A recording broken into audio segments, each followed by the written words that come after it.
Good morning mga boss. Today meron tayong installation ng dashcam tsaka PIA horns dito sa Dipolog Boulevard.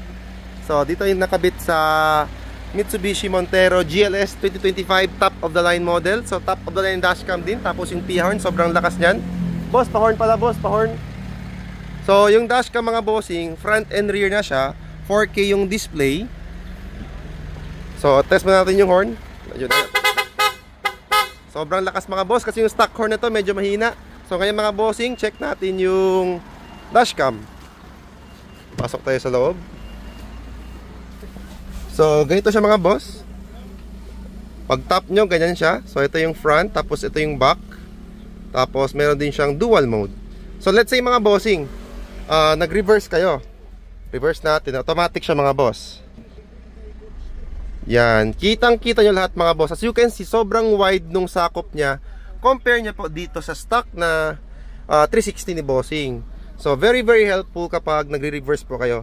Recording po siya mga bossing simultaneously front and back. Tapos mga boss, ito yung maganda. Connect natin. Pwede kasi i-connect mga bossing yung cellphone nyo dito sa dashcam kasi meron siyang wifi. So pakita ko sa inyo mga bossing kung papaano. Yan, connected na siya. Ganyan siya mga boss. So yan. Ito yung front, nakikita nyo ngayon. Tapos ito yung rear cam nya.